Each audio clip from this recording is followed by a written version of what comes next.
Welcome, everybody, to Fantasy Football Today DFS. My name is Nejad, and of course, I'm joined by Mike McClure. And Mike, you're not in the friendly confines of your penthouse in downtown Nashville. Quick update. When do you get back home? How are things going for you right now? Well, I've been hotel living. I'm actually in the Nashville office right now, though. I came in. I've been doing some shows in the studio here, grabbed a little office to get this one recorded, but I'm hopeful that I can be back in my place on Sunday, which would be the 14-day mark. We'll see. We got a relatively positive update last night. They had 27 floors to test. 19 of the 27 have passed. We're still waiting on all of them to pass before they can repower the building, but we are hopeful we'll be back in for Sunday. Wow. So it's been an interesting couple of weeks for you, Mike. Thank you. Listen, first of all, appreciate you joining the show. I know you couldn't join us last week because of these same circumstances, but for the record, you look great. You sound great in the studio. So that's good to know. If you're actually watching us on YouTube and you're seeing my background and Mike's background, go ahead and hit the YouTube like button. That would be great. And don't forget to subscribe to this podcast. By the way, before we get into the first game, which is going to be Falcons Jags, our FFT DFS contest, we got about 120 of 200 in it, so we got about 80 spots left. So let's go ahead and fill that up. It's the link for it is going to be in the YouTube description. It's going to be in the podcast description. It's $5, super easy. If for some reason you ever can't find the link, whether it's a Tuesday or a Friday, go ahead and just message me on Twitter, and I'll go ahead and make sure you have the link for that. All right, Mike, what do you say we get started with the Week 4 main slate? I'm ready to jump into it. So, yeah, I think there's a few very interesting matchups this week. Me too. There's so many. Honestly, it's going to be this feels like a harder slate, I think, for just the layperson, the average, because there's so many different games to choose from and so many expensive players to choose from. So you're going to have to sort of, take your stand somewhere. And so I'm really curious to see where you're at with that. And by the way, if you are watching us on YouTube, the link to the contest, our producer behind the ones and twos behind the screen, Nada, he actually has put it in the YouTube comments. So if you're watching this on YouTube, you can literally click on it right now. It's really at the top of the comments right now. So that's great. Good job, Nada. Okay, let's start with Falcons +3 at the Jaguars. I don't think this one has a ton of appeal. Obviously the Trevor Lawrence experience so far hasn't been great, at least not this year. Calvin Ridley, we've seen him drop some balls. Etienne's gotten a lot of production, a lot of work. So that's interesting. I don't know that in a 43-point total, people really want to get big pieces of this game. Bijan Robinson, probably not going to be super popular. Is this a game you're just taking a pass on, or is there somebody interesting in this game you want to play? Yeah, I'm mostly taking a pass on it. When I run lineups and everything, I try to generate 50 to 100 lineups at a time and just generally get a sense to see, like, what kind of exposure do I have to this game overall? Is it like multiple players? Is there one player that's sneaking in? Things like that. I think the only thing that we can talk about here, a couple things really. Number one, this is a game that's in London, right? Wembley Stadium. And then the other thing to consider here, Zay Jones has been ruled out. Obviously not the number one wide receiver in town, but certainly someone that can flash and have decent games at times. So that is going to be interesting. The guy that's filled in for him at times, Jamal Agnew, also potentially not going to play, questionable with a quad. We saw at times he had some big play upside. He's very, very fast. So something to monitor there. I don't think that there's an obvious plug and play because of the way this offense runs. But Zay Jones is out. And just note that this game is a neutral site game, but the Jags are the one team you can still call a home game for because they do have a pretty good fan base over there. Yeah, and I should apologize because I wanted to point this out kind of as a singular game because, Mike, this isn't on the main slate, right? This is more of a showdown opportunity. So, yeah, my bad on that. To the extent people want to play showdown here, I think Etienne is probably in play here. I mean, from a production standpoint, he's also running a lot of routes. Atlanta allowing 4.2 yards per carry. And I don't think we need to have a huge discussion here, but I think Etienne would be somebody I'd want to make sure I had in my lineup. Does that sound good to you, Mike? Yeah, no, I think it sounds pretty good there. And I will admit that would be why when I ran 50 to 100 lineups that I didn't get any Jaguars and Falcons in my lineups. So thanks for pointing out that this one's not on the main slate for me. It makes a ton of sense. Yeah, and so I should have prefaced the game with that because I did want to just kind of point it out that it is a singular game. You can play if you want to get some showdown experience on a Saturday morning. So my apologies there. The main slate does actually begin with Dolphins +2.5 at the Bills, a 54-point total. obviously, Mike, this is a game people are going to probably want to get aggressive with. The problem is everybody's really expensive and there's other games to go to. So I'm just curious, are you going to have a lot of shares in this game? Is this a preferred stack, whether it be Josh Allen to Diggs or somebody else, or Tua to Tyreek? Or are you not stacking it and maybe just grabbing a piece or two? Obviously, Mostert and Achane are in this conversation too. There's just so many pieces, including James Cook, Jalen Waddle coming back. How are you dealing with this game at a 54-point total? Yeah, it's very interesting. I think that it's too expensive to really go out and stack it unless we get a lot more value that opens up over the next 48 hours. When I'm looking at this, I have a ton of interest in Tyreek Hill. I think that everyone probably has a ton of interest in Tyreek Hill. The guy is absolutely incredible. They're able to get the ball to him. I think that continues. And I think that they're going to find themselves in an incredibly competitive game here. I think that people looking at this game would probably be a little stunned to see the line on this game. They might expect Miami to maybe be favored after what we've seen so far from both teams, and really the strength of the competition at quarterback that the Bills have faced so far. But I love Tyreek Hill. I'll be jamming him in pretty much everywhere. But when I'm doing something like that, I'm not really getting to a lot of the other pieces. So for me, it's Tyreek Hill. If you want to take a shot on Stephon Diggs, I think that's fine. I think the game script's probably going to be there for him. But the only other players that I have interest in are the tight ends. Just high-scoring game environment, a lot of passing volume on both sides. So Durham Smythe is someone that I liked a lot last week. Would have won a lot of money. I had a great week last week, but I would have won a lot more money if he had anything really. But he is on the field for nearly every single snap this season. That is definitely what you're looking for at the tight end position. So I like him. $3,000. And then if you want to take a shot on the Buffalo tight ends, I think that's fine too. Yeah, absolutely. JK, I see a question in here about Javonte Williams. It's related to FanDuel, but that's fine. We are going to get to that Denver game. I do think Javonte Williams is at least interesting in a potential blow-up spot for him, maybe an initial blow-up spot. I mean, we're seeing him kind of ramp up with practice. And if the game script is right, Javonte Williams is going to get a lot of carries. So we'll get to that in a little bit. But I think I agree with you, Mike. I think I'm probably on Tyreek if I can get there, and then I'm kind of out of this game. I don't think I want to deal with the Mostert Achane experience. I mean, just like looks like they're going to be like splitting carries, and I don't think we can expect what we saw last week. But listen, that doesn't mean they're not going to do great. I just don't think I'm getting there with him or with them. I will say that if you wanted to do the Josh Allen Diggs stack, it's about as expensive as the Tua to Tyreek stack. So, you know, do that with, I mean, honestly, I'd probably want to be on the Tua side of that, but Mike, I kind of agree with you. I think I'm going to be stacking other games, which has me just taking pieces of this game. But I certainly wouldn't argue with anybody who wanted to stack it. An argument I might make against somebody who wanted to stack this next game, Commanders +8 against the Eagles, 43.5 point total. I'm not in love with any stacks here, but I think a Jalen Hurts stack really anytime is fine. But I don't think I'm doing it here in this lower total. I'm interested in DeAndre Swift here at 5,700 on DraftKings. I'm interested in nobody on the Commanders side. How are you feeling about this one? Yeah, I'm mostly off of this game. I get the interest in Swift. I think there are just a ton of running backs you could play, so I have no issue with it. I think the beauty of this week is there's so many running backs in that kind of price range that no one's really going to carry that significant ownership. They're all going to be owned for sure. So I don't mind Swift call it at all.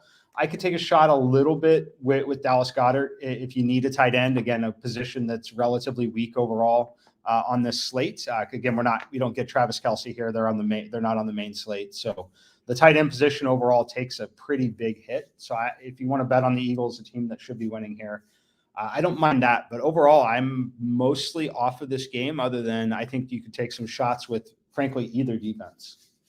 Yeah, I totally agree there. I mean, I feel like the Commanders defense just isn't there yet against an Eagles type offense, but you're certainly getting a discount with that defense. One thing I wanted to go back to this Bills game real quick. I wanted to just point something out, and I think it's relevant. The Bills so far this year, they faced Zach Wilson, Jimmy Garoppolo, and Sam Howell. So to the extent you've seen any of those teams move the ball, and we saw spurts where Jimmy G, at least early in that game, was moving the ball at least a little bit. Sam Howell was moving the ball and then throwing interceptions, basically every single drive in the Week 3 game against the Bills. Mm-hmm. But I just wanted to point that out because they haven't faced a offense even close to the caliber of the Miami Dolphins. So it is potentially a blow up spot there for Tua, in my opinion. Mike, I wanted to ask you that the line here is like 2.5, 3. Do you have a play on this game? Do you like either side here? I don't have a play on it. I do still give Buffalo a pretty big home field advantage overall. So that's why it is where it is. However, I wouldn't shock me if Miami ends up just being really, really good. As long it comes down to the health of Tua, and Tyreek Hill is frankly playing out of his mind right now. He's playing so good. It's actually been fun to watch. If you're scrolling over on social media today, I saw a post about how the 54-yard touchdown that Tyreek Hill scored, he ran the wrong route on that play. Yes. It was a total busted play. And pure adjustment on both ends, quarterback and receiver. Absolutely incredible. Yeah, what's really funny about that, I saw that clip, and then I saw another clip where they were on like the 6 or 7 yard line against the Broncos. They were already like kind of blowing them out. And they were talking about what celebration. They weren't doing it in a cocky way. They were talking about what touchdown celebration dance they were going to do before they even scored. And they were just talking about it very matter-of-factly, like, when we score, let's do this one. And then, of course, on the next play, they score and they do the orchestrated touchdown dance. So this team is really good if they stay healthy. Like, watch out. Speaking of not staying healthy, Ravens +3 at the Browns. The Ravens really kind of ravaged with injuries as usual. This is just a tough luck team when it comes to injuries at the running back position, but defensively really injured as well. You know, the Jerome Ford experience, I guess it went okay. He caught that touchdown pass last week, but now he's been priced up a little bit. He's at 5,400. I don't know that I want to get involved in this game. I know a lot of sharp people that are on the under in this game, which right now it stands at around 40.5. So I'm not expecting a lot of points. I think the Browns defense is interesting in this one, but I'm not really looking at any like skill position players here. How about you, Mike? Yeah, very much in line with you there. We'll get to a little top 3 at every position. Sometimes I put the defenses, sometimes I don't. The Browns defense are definitely in my player pool. So that's certainly where I would be. If you want to play one of the running backs, I think that's fine. I honestly, it sounds crazy because of the injuries, and we have it's a limited participation. It's a shoulder injury for Deshaun Watson. That makes me a little cautious on some of his rushing. However, to me, this projects as a game, especially when you've got a mobile quarterback on the other side. That's where you see some of these mobile quarterbacks kind of, oh, yeah, I can run too. I used to be able to do that, right? That happens a little bit more in these kind of matchups. There's a strong correlation with a running quarterback and the team's defense. So if you like Deshaun Watson like I do, I think he's fine at 6K. Like I think he's got a floor near 18 to 20 points, and he's got 30-point upside if he gets the rushing touchdown. It's just, again, a matter of how does that shoulder feel in the running game for him. But to me, this projects as a game where Watson could be a decent quarterback option at just 6K. Yeah, very, very interesting there. Speaking of rushing quarterbacks, we're going to get to another one in a couple games that I'm really intrigued by. That's Justin Fields. We're not going to do that next, but we're going to do that really soon. I got an afternoon slate story to tell you, Mike, about that from week 3. But before we get to any of those games, let's hear a message from our partners. Well, you need the sports news anywhere? We've got breaking news to bring you. Then get your sports anytime you want them. Big trade news overnight to discuss. Because we know you need sports all the time. A lot of movement in the rankings this week. A legend adds to their legacy. We're bringing you that breaking news right here on HQ. CBS Sports HQ, anywhere, anytime, all the time.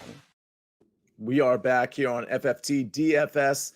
Let's move to another game. Listen, we're going to get to more exciting games, but there's this game is kind of like Ravens Browns, where I don't have a ton of interest, but Mike, you might have a ton of interest based on a couple of things I've seen from you. We got the Bengals -2.5 at the Titans. This is another lower total, 40.5. Now, I look at this game and I think, all right, I could go to Joe Burrow. He looked okay, at least in the second half last week, but I was pretty nervous about how he was kind of planting his foot. But then again, he just hit Jamar Chase like every single time, and Jamar Chase caught everything. Is that a stack that might be worthy of playing? And is this a situation where you'd run it back with anything, or are you just moving on from this game too? I love this game. I love the Burrow stack. You could play it with Jamar Chase. You could play it with T. Higgins. I will likely have it double stacked. There's one thing about this Titans team. Their secondary is absolutely atrocious. And Jamar Chase and Joe Burrow, they did get back on the same page in the last game. Mm-hmm. He was on the same page with T. Higgins, too, if you watch the game. T. Higgins was not on the same page with T. Higgins. T. Higgins had some awful drops in that game. even left to go to the locker room at one point. I don't know if it was more mental than physical in terms of just needing to take a break for a second, but I think he bounces back in a big way. I love this matchup for Cincinnati. But when you look at Joe Burrow, yes, he's been a little banged up. The mobility is a little bit of an issue. However, he threw the football in that game 49 times. He threw it 41 times against the Baltimore Ravens. He's $6,500, just the 9th most expensive quarterback. Jamar Chase isn't even $8,000. This is the cheapest you will see this particular combo of players. They are still one of the best tandems in the NFL. The Titans defense, again, absolutely atrocious in the secondary. I think that Joe Burrow, again, if we can project anywhere near 49 attempts again, he threw the ball 49 times, 259 yards in a game that still was kind of awful, right? That fantasy point performance can be a 30-point game very, very easily if Joe Mixon isn't the one running the football into the end zone from the 4-yard line. I think that there's a big breakout game here coming. And again, I think this is the lowest you will see the combo of Joe Burrow and Jamar Chase together. And speaking of low, I can't imagine, especially when you're looking at this total and people know that Joe Burrow is kind of banged up here. I can't imagine his ownership is super high. And frankly, I wouldn't think Jamar Chase's would be super high too, considering there's so many other receivers in other games like Keenan Allen, Devontae Adams, Stephon Diggs, Tyreek Hill. Like, people generally aren't fitting Jamar Chase in their lineup, whether they're stacking him with Burrow or not, correct? Yes, I have Jamar Chase projected to be the 13th highest owned wide receiver on this slate. And Burrow's got to be super low, right? Yes. Joe Burrow is around 14th. 1, 2, 3, 4. Yeah, 13th on quarterback as well. And then if you think Chase is low owned, go check out where you think T. Higgins will be. I think T. Higgins, he wears jersey number 5. I would be shocked if his ownership was that high. Yeah, I totally agree with you there. He looked completely out of sorts. I mean, these were easy catches for him to make too, like breadbasket stuff that he was absolutely just fumbling. It was very strange, but we know T. Higgins is a great receiver. So obviously those drops, they're not super sticky like receivers usually. Same with fumbles. Like, that's the type of stuff that just, variance goes the wrong way sometimes and they bounce back quite easily. That's my favorite thing to point out. When you're dropping wide open passes, that's better to me than dropping contested passes. If you're dropping wide open passes, it's because you had the skill set to be that open in the first place. And that is what needs to happen. The rest of it, you've shown the ability to catch the football your entire life. That's why you're here in this position. That will come back. But once you lose the ability to be open all the time, that's a lot harder to get back than the ability to catch the football. So I like to point that out because we always harp on people that drop passes in those situations. They got the ball thrown to them for a reason. So I was ridiculing my friends back in the day when the Giants poured all that money into Kenny Golladay. And Washington was sort of in those wide receiver Kenny Golladay sweepstakes. This was, of course, a few years ago. And the argument from my friends was always, oh, he's so good at contested catches. And I'm like, why do you think those catches were contested? He's a terrible route runner. He's not very quick. Like, he's just going to have to catch in traffic. So it's a really good point you bring out. If they're dropping passes and they're open, the variance is going to go the other way. They're going to catch passes when they're open. These are professional receivers, and T. Higgins is certainly an upper tier professional receiver. All right, two teams that aren't super professional right now. Like, if there was relegation, we might be looking at Broncos and Bears competing to stay in the league. Broncos are 3.5-point favorites at the Bears. It's a 45.5-point total, which is pretty high. It wouldn't shock me if this goes up to like 46, or maybe it's already at 46 in certain places. I don't hate this game. What's funny about this game is I played a lot of the afternoon slate last week, Mike, and I was just like, listen, I'm either going to be first or last. I'm putting Justin Fields in all my afternoon slate lineups, and I had everything else, which actually kind of hit. I had, Kenneth Walker and a bunch of other guys that hit pretty hard.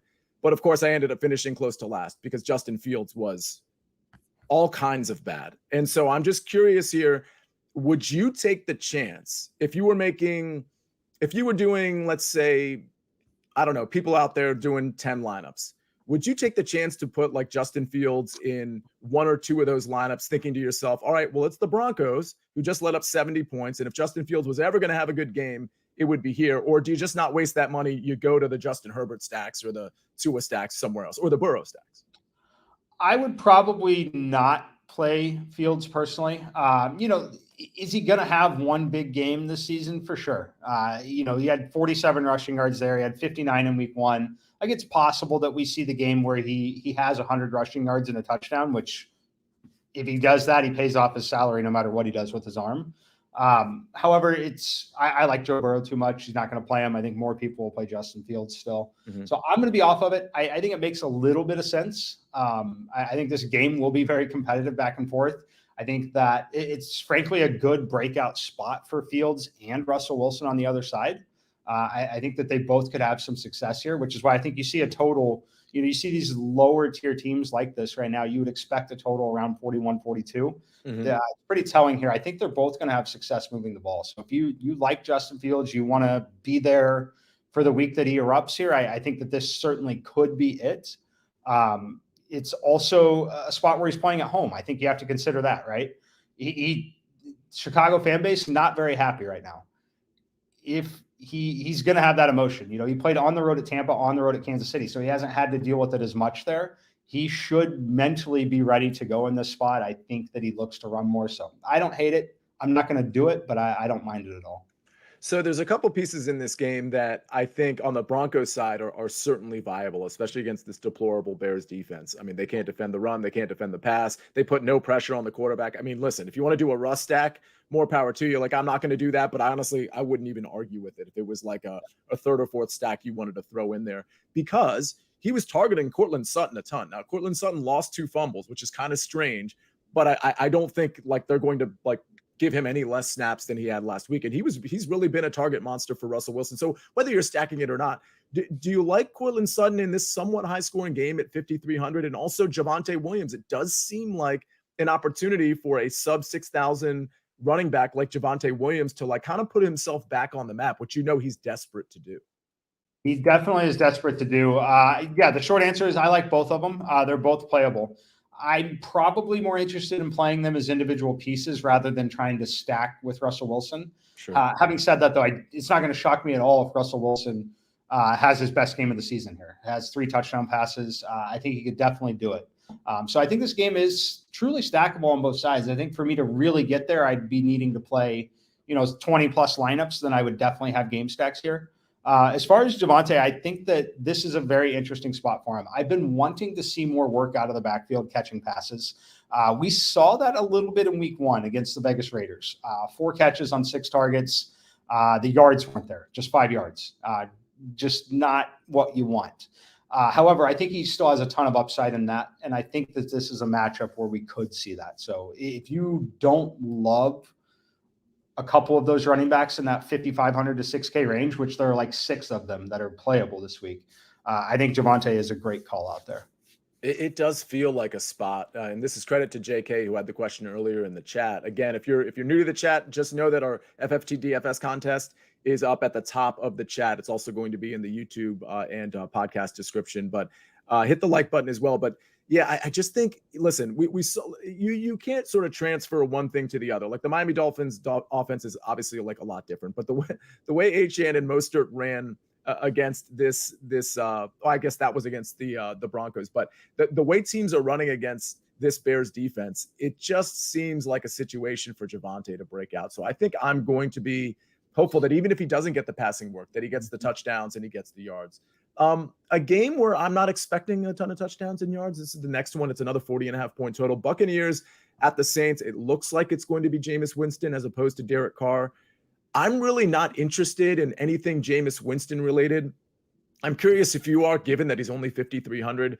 Obviously, Alvin Kamara makes his comeback. He's 6,100. I don't know what you're thinking from a workload standpoint. Like, is he a guy that's just going to get the full workload, which it's certainly possible. They've been waiting on him to come back. And then on the other side of the ball, like, I don't know that Baker Mayfield or really in this matchup, Evans or Godwin or somebody I'm looking to. Cade Otton, a reasonably priced tight end at 3,100. Anybody you're interested on either side here? Honestly, not really. Again, it's one of those games where you can play the defenses if you want. I think that there's probably something to be said to be playing either one of the defenses, especially, maybe going against Jameis Winston, a lot there. I think he's still a talented quarterback. And I think he's definitely has that muscle memory and can still go out there and play. But there is a lot of new going on that side at this point. You bring Kamara back. You've got the quarterback change likely. A lot to deal with against a team that I think Tampa's defense is still pretty legit. And just the way they're going to play a game, I think they're going to limit possessions overall. So in terms of fantasy scoring, I think that there are significantly better options. Like I'm far more interested in Titans Bengals in a game that's only a point to a point and a half higher on the spread, on the total. So I'm going to pass on this one. I can't get anywhere here. Yeah, I totally agree. I'm going to pass on it too. I think if people want to get to Alvin Kamara, I kind of get it, but it's not going to be for me. I'll probably just go a little cheaper with the running back room. But listen, Alvin Kamara could get a full workload, and that really could matter in this game in particular. A game that has a really high total that I think is very, very interesting. Rams -1.5 at the Colts. It's a 47-point total. I can tell you in week 2, Mike, I thought I was going to be filthy rich because I went with golf stacks, which worked out. And my only other quarterback play was Anthony Richardson. And so I had him in basically half of my lineups, which was quite a bit of money invested there. And he had 2 touchdowns in the first quarter. It looked like he was going to have, honestly, against Houston, 5 or 6 touchdowns, like running and passing. And of course, he went out with the concussion. So now he's back. And I'm really curious to see if you're interested in playing him this week at home against the Rams in a high point total. I'll point out that his running back, Zach Moss, had 32 touches last week. He had 30 carries, 3 targets. He caught 2 of them. The Rams allowing 4.6 yards per carry. They're on a short week.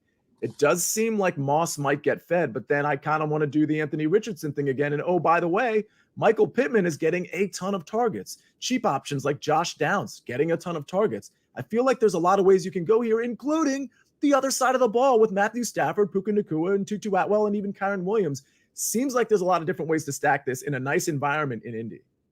Yeah, I think the thing that's important to point out, and I know you do a great job of doing it, is playing in the controlled environment makes a huge difference in this league, especially when you've got talented and big play weapons in the passing game. It is so much easier to run routes, throw the football. It's so much easier indoors, right? It makes it harder to defend it as well. So I like all the callouts there. It's a lot like that Denver-Chicago game. This game's got massive, massive upside in terms of fantasy points because I don't think either defense is going to have a ton of success stopping them. I think that these drives are going to move, and it's just a matter of comes down to some of that red zone efficiency. But I love Richardson again. The thing we have to be concerned with is does the scare with the concussion and everything there, does that limit his playbook in terms of running the football? I don't know. I have no idea. I think that it's always concerning when you have a concussion that early into the career. My guess is it doesn't change things much initially. I think that the weapon is so valuable in the red zone that he's probably still going to get some goal line carries. When you looked at it, he wasn't running a ton to begin with. Only 3 rushing attempts, 10 in the first week, but it's not like he's trying to run 15, 20 times a game. It's more strategic, and I think that that's what happens is they tend to just use it in the red zone only. I think this is probably one of the last weeks, though. If this matchup is great, it's on the home field. If he has that decent game again, we won't see him under $7,000 again for the rest of the season.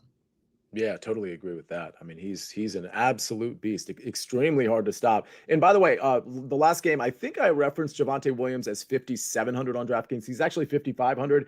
And just so you know how kind of inexpensive some of these pieces are in this Rams-Colts game, which again has a 47-point total, it's moving around. It might be down to 46. So just keep that in mind. These totals do move around a little bit, but Kyren Williams only 6K, Zach Moss only 6K, Michael Pittman 6,500, Josh Downs 3,500, Puka Nacua, now he's getting priced up, right? 6,700, Tutu Atwell a reasonable 5,500, and then of course Anthony Richardson 6,700, and Matthew Stafford 5,700. I mean, the Stafford stacks make sense if you think the Colts are going to push the Rams, which it sounds like we all do. All right, we got a few. Oh, go ahead, Mike. Oh, yeah, you might have been looking at the same question. I see the question in the chat. Do you think Richardson will take away carries from Moss, even though he was the only running back? So I don't think he necessarily takes away carries in the sense that you see a drastic drop, but he does take away touchdown equity, which is what's most important. Volume is important, but touchdown equity is still really, really important with those running backs. And I think no matter how you look at it, I think you have to assume that Richardson takes away touchdown equity from his running back for sure. And for the record, that's why, speaking of running backs that are 5,700, DeAndre Swift is 5,700. And that's, it's always an issue with DeAndre Swift because when he gets tackled at the 1 or 2 yard line, like Jalen Hurts, he'll sneak it in. So like you always have to keep that. And that's why, we didn't bring up James Cook in when we talked about the Bills game. I think he's a viable play, but that's another running back where either Josh Allen or maybe Damian Harris comes in, or they just throw the ball. So these are all obviously things you need to consider. Now on FanDuel, it's an even bigger deal. But the long and short of it is, you have to watch out for these things. The reason I like DeAndre Swift is because I think if the Eagles really poured on Washington, which is certainly possible, particularly in the second half, I think we're going to see some long DeAndre Swift runs from like 10 yards out, from 8 yards out, from 15 yards out, because those holes, when they open up, they really open up. And there might be a point in that game where Washington just kind of submits. So something to consider. But you always want to consider that with these types of running backs when that have the quarterbacks like Anthony Richardson for sure. All right, a few 4 o'clock games to talk about. But before we do, let's hear another message from our partners. Freddie! Surprise! Dad! What's going on with your son? Wish I knew. Got a girlfriend I've never even heard of. When I told him I wanted to spend more time with him, he said no. It's just not a good time. Have you considered that he hates you? Don't sit there! Those are Christian Lacroix pillows. So we can't sit on the couch. Not in jeans.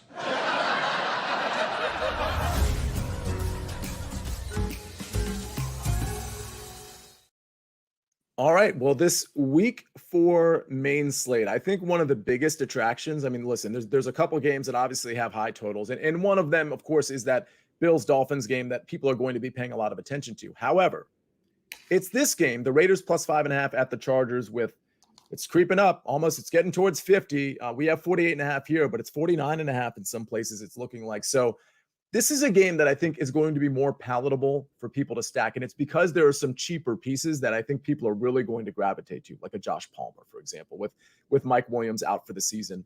I guess my first question is, and we're going to get to your top three, so we don't need to spend a ton of time because we're going to get to your top three at each position after we get through these 4 o'clock games. We're going to get to our cheat sheets. But would you say the Justin Herbert stack is your favorite stack? And I'll qualify it. Would it be your favorite stack for cash and tournament, or just for cash? If the answer is yes.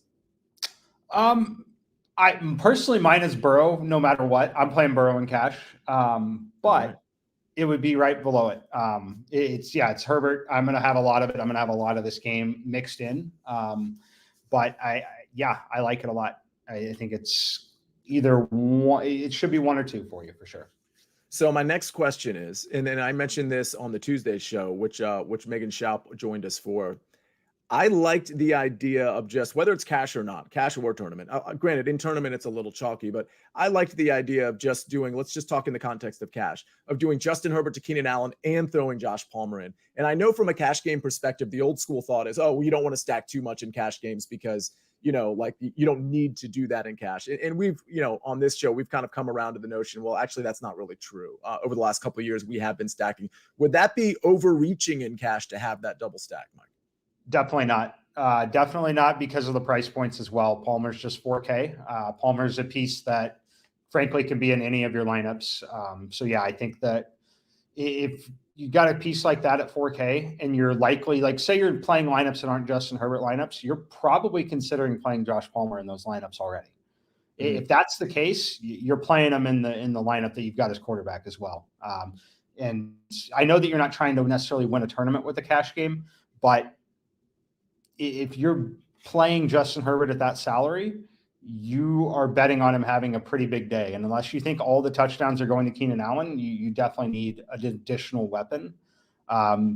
Keep in mind, Keenan Allen scored 48.4 DraftKings points last week without a touchdown and losing points on a fumble. Yeah, it's amazing. He had 20 targets, Mike. He caught 18 of them. Insane. And on the other side of the ball, Davante Adams, by the way, he was the only other guy last week to get 20 targets. He only caught 13 of them. Of course, there's quarterback considerations to go with that conversation. Before we get there's so many things to ask here. So let's go to the Raiders side, because it looks like to me that Jimmy G is going to play this week. Does your play of Davante Adams, is it contingent upon Jimmy G actually playing? I think if you want to play Adams, you could play him no matter who's playing at quarterback. I think the answer for Vegas is throw the ball to Devontae Adams. I know Jacoby Myers has been decent at times there, but with a quarterback change, I would think that would impact Myers more than Devontae. So I don't think it really matters. If you like Devontae, I think you want to play either one of them. You want to play him no matter who's playing quarterback. I think that with Jimmy in there, the game's certainly more competitive. If Jimmy wasn't playing, which again, I do think he's going to play, but if he wasn't, the spread will balloon a little more. They're even in they're in more of a negative game script, which is likely easier targets forced that way. So I think Devontae, if you like him, he's in play no matter what here. Okay. And if Jimmy G plays, do you consider going the Josh Jacobs route? No, I'm completely off Josh Jacobs. I don't think that he is quite the same as he was before. I think the offense is drastically different here. And I think just this game script overall, I think it's going to dictate one where they're likely going to end up throwing the football, which Jacobs is more than capable catching passes out of the backfield. Just not something I'm going to get to when you consider price points and everything there. I can't get up to the 7K range on Jacobs. Right. Speaking of price points, on the Chargers side, like we know that Keenan Allen's going to be popular. We know Josh Palmer's probably going to be popular. Any other pieces? Like I see somebody in the chat, it's Frank, who says, is Parham a lock at tight end? I think he's interesting because he doesn't get a lot of targets, but he certainly gets the touchdown equity for whatever reason. It's not usually Gerald Everett. With that said, I think Everett's really interesting at 3,600. Now, Parham is 2,800, just so everybody knows. And then, of course, we have this conversation about Eckler. Like maybe you know more than I do. It looks like he might play this week, which I think is a surprise to some people, but maybe he doesn't play. And then you have Joshua Kelly. I don't think anybody wants to play Joshua Kelly, but the long and short of it from a question standpoint is any other pieces you'd consider pairing Justin Herbert with outside of Keenan Allen and Josh Palmer? So I like the tight ends. Parham, definitely not a lock at tight end. It's a true punt. You're looking for touchdown equity. He's a massive threat in the red zone. There's no doubt about it. Certainly a favorite target down there, and that has to do with the fact that everyone knows they want to get the football to Keenan Allen. As far as if Austin Eckler plays, that definitely dings the touchdown equity on Parham because Eckler is a valuable asset in the red zone. Running the football, catching the football, it changes their play calling significantly. Having said that, I'll probably still play Parham because it's legitimate punt, and I'm trying to get Keenan Allen, Jamar Chase, and Tyreek Hill in my lineup. Just telling you that right now, so I need a guy like Parham. Everett's fine as well. Quentin Johnson, I think someone we're not talking about enough. We've been a little maybe disappointed with his role. I think it was very clear that Josh Palmer was above him on the depth chart, right? And that's to be expected a little bit with some of the rookie receivers. He's going to have more opportunity going forward. Will it be right now this week? It's possible. You might see defensive schemes change to not allow Keenan Allen to catch the football 18 times. Like that might happen.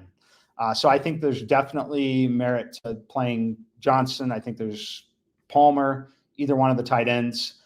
The only call out I'll make on Austin Eckler, I think it would be a very interesting. I know they got to win games, right? They have to win games. Fortunately, they got that last one. It would be very interesting to me to play him in this spot, considering they have a bye next week. They get their bye out of the way earlier. Like, why? You're at home. You're playing a team you should probably beat. We'll see. Medical staffs do a lot of questionable things sometimes. Players want to be on the field. There's a lot going in there. Personally, I would not risk it with a guy like Eckler who takes such a beating throughout the course of a season when you know you could give him one more game, which gives him an extra 2 weeks of time off. So we'll see what they ultimately decide.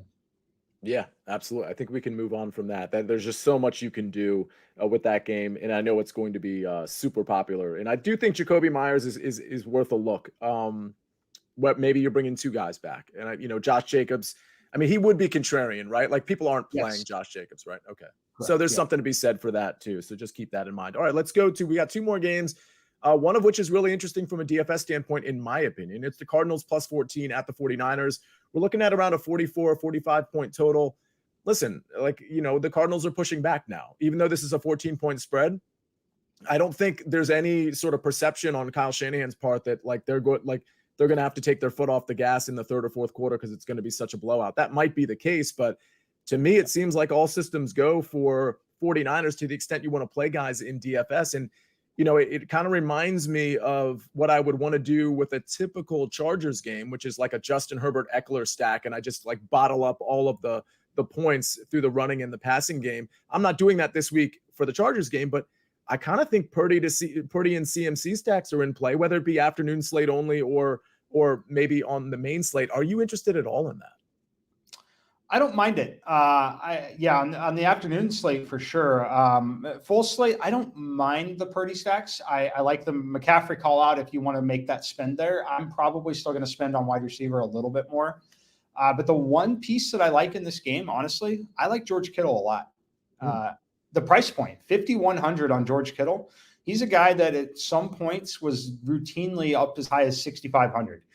He's been getting targeted. He had 9 targets last week against the Giants.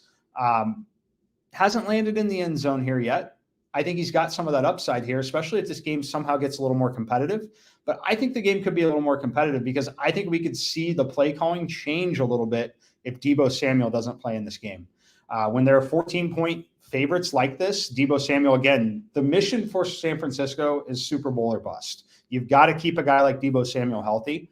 We saw Brandon Ayuk not play in that game. I think that Deebo Samuel is a real candidate to not play here. He did not practice yesterday, dealing with multiple injuries. It's the knee and the ribs. If you watch that last game, he took a shot over the middle of the field, came out of the game, ultimately came back in. But this wouldn't shock me if it's a spot where Brandon Ayuk returns. It's Deebo Samuel's turn to go ahead and maybe take the week off. And when they do that, that leaves a lot of opportunity for George Kittle. Yeah, I don't mind that. On the run back, if you were to stack this game, I do think James Conner is interesting at 5,900. He's getting a lot of work, and he's been very efficient with it. By the way, against that allegedly vaunted Cowboys defense, he averaged 7 yards per carry, which on plenty of carries, by the way. It wasn't like he had a 70-yard run to make the number weird. His longest rush in that game was 26 yards. He was just gashing them. But Marquise Brown is interesting, I think, at 5K. Rondale Moore, who actually got a couple backfield carries, but I think he's interesting if you need salary relief at 3,300. Any of those guys you're interested in, whether it's a run back or just standalone? I'm not going to get there, but it's totally valuable. I think it's honestly a great pivot from some of the others. Like you could speculate on even Josh Palmer. I think Palmer does have, much higher floor and has got upside, but there are certainly scenarios where those guys equal or outperform Josh Palmer, Quentin Johnston, things like that. So I definitely think that that's viable. Having said that, I like the 49ers defense a little bit. And for me, again, it's probably solo George Kittle's. If you're not punting with Donald Parham or whatever situation at tight end, I think that George Kittle, I think it's a pretty good discount here at 5,100. I think it's a great matchup as well. And not a lot of people are playing George Kittle, I imagine. Right. Yeah. All right. Speaking of not playing a lot of people, I don't know that people are going to play a lot of Patriots and Cowboys. This is our final game. It's the third game of the 4:00 slate. The first one, by the way, Raiders Chargers, just so everybody knows, it's 4:05. The next two, Cardinals, 49ers, Patriots, Cowboys, 4:25. I say that because of late swap, particularly in the afternoon slate. Maybe you've got your lineup in time, but just know you still have 20 minutes to change 2 out of the 3 games if you feel so inclined. Plus 6.5, like it's plus 7 in some places. I actually put this out on Sportsline. I like the Patriots plus 7 quite a bit. I'm not really interested in playing anybody on either side of the ball here. Obviously, Tony Pollard is a big name. He's going to be in play. I respect this Patriots defense, though, personally. And for the record, I don't want to play Ramondre Stevenson, even though I think he might actually be successful. I just don't want to pay for Ramondre Stevenson on this slate. Anybody you're looking at in this game? Honestly, no. I'm not going to end up playing Pollard either. It's a game that I think there's great betting opportunities, as you pointed out. I think the Cowboys, they're better than the performance that they put out in the last spot. And I think you see an inspired effort, and that typically starts defensively. But the Patriots are so good at scheming in some of these games to at least give themselves a fighting chance in these games. I think the possessions could be a little limited here, and the price points. I'm not paying $6,200 for Ramondre when I've got 7 different backs at that same price or cheaper. So yeah, it's boring to talk about, but I'm mostly off of this game. Tony Pollard, he's got 30 fantasy point upside for sure, but I'm willing to ignore that at a $7,800 price tag. Yeah, totally agree. I think I'm going to get to Ramondre in the afternoon slate only, but I'm not going to get to Tony Pollard. I'll probably have let's say, I mean, I'm not going to tell you because I don't even know what it is yet because the Chargers-Raiders game is going to certainly be involved, but I'll have some Herbert, I'll have some Brock Purdy, I'll have some CMC, I'll have some Ramondre, and then I'm just going to look for some cheap options, maybe in that Arizona Cardinals game, and even, of course, in the Chargers game as well. So something to keep in mind that I think that 3-game 4 o'clock slate is actually quite interesting. All right, Mike.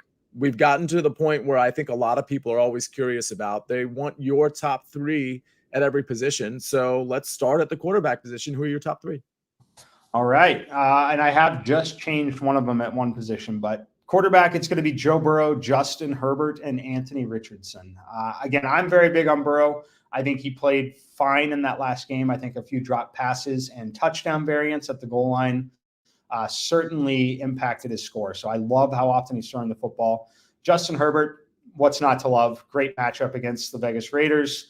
Got a guy like Keenan Allen, some really great stacks. And then Anthony Richardson, I think that game's a shootout with the Rams. Playing at home, I think it's a controlled environment. I think he's going to have the goal line rushing upside.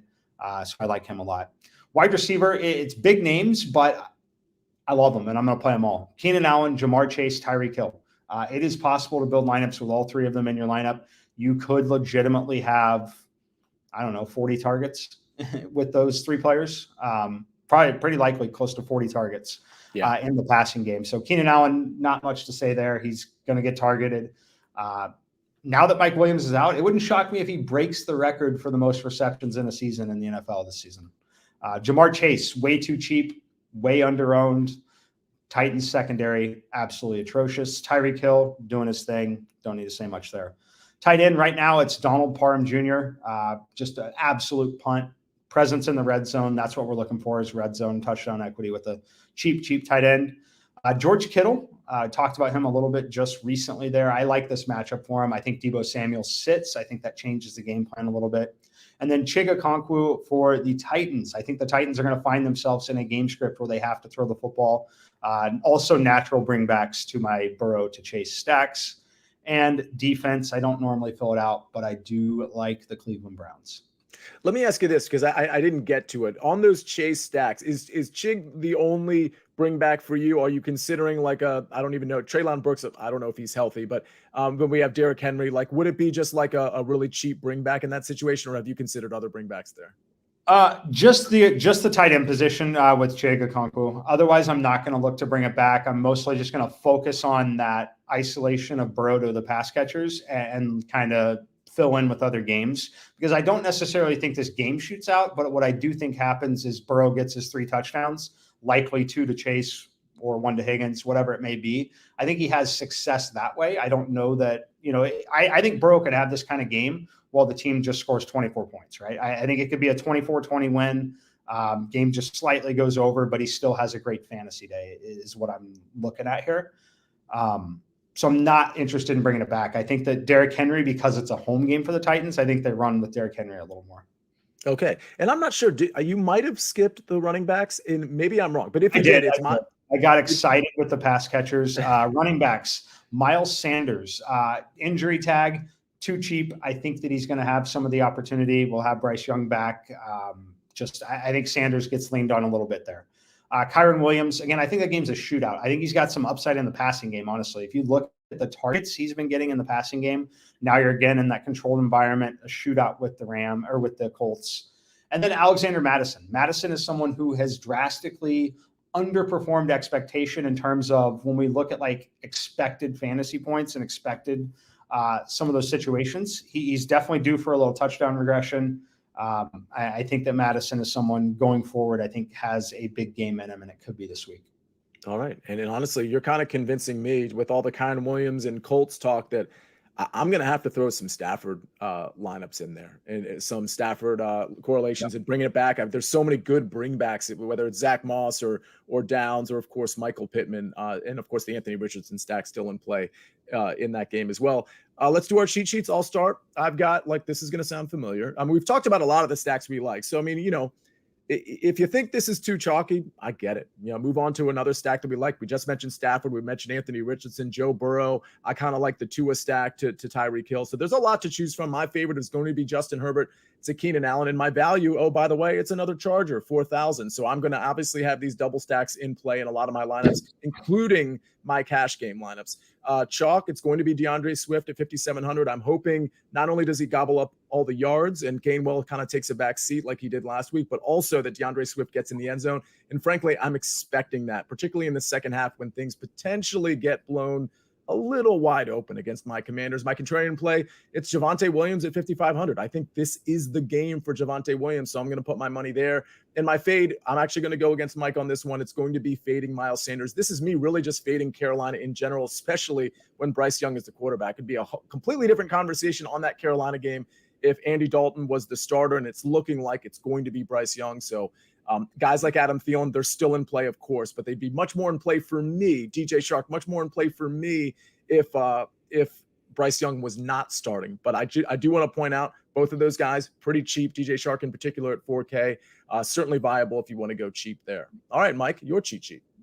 All right. I've already talked about Joe Burrow a little bit. I love Joe Burrow and Jamar Chase this week. I love the value of the stack. Not often do you get Jamar Chase under 8,000, Joe Burrow under 7,000. I think it's a great matchup against a very weak secondary of the Tennessee Titans.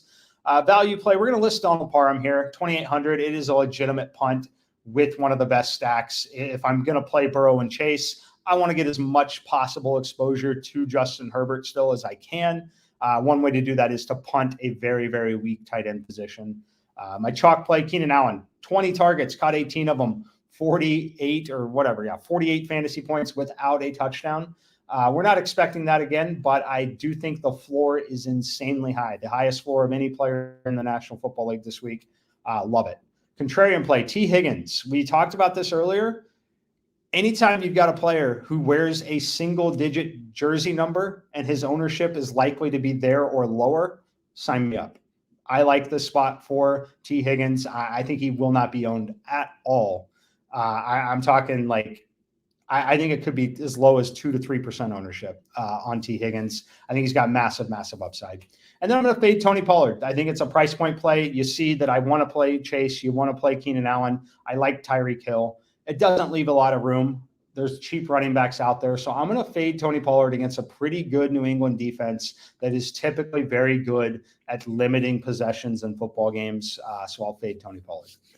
So, Mike, that's good stuff there. I actually need to we need to hang on for 2 more minutes because I skipped 2 games. One not as important as the other. So let's just really quickly, let's cover Minnesota, Carolina. Again, that's that Bryce Young game. I actually forgot to touch on that. So that's on me. Bryce Young looking to be the starter there. We have value options in Adam Thielen at 4,500, DJ Shark at 4K, but it's the other side of the ball against this really beat up Carolina defense that I think we could expose. Alexander Mattison, you mentioned at 5,800, but we also have Kirk Cousins at 7,100, Justin Jefferson, Jordan Addison, and of course, TJ Hawkinson. Is this like, I know it's not in your top 3 because we already went over that, but are any of these guys making it in there? Or are you just kind of avoiding this game altogether? I like the running backs. I like Alexander Mattison a lot. Again, I think he's due for some touchdown regression. I think he's going to have the football in his hands. Miles Sanders as well. I just think they still lean on the running back situation a bit as long as he plays. He does have a questionable designation ahead of this. But I think that when you've got a rookie quarterback like Bryce Young, who's probably still going to continue to struggle, they're going to lean on the running back just a little bit more. So that would be my only interest. If you're a narrative street player, you want to bet on Adam Thielen revenge game, go for it. Not going to be something I do. And then, of course, we can't leave without talking about Justin Jefferson. The price point is high.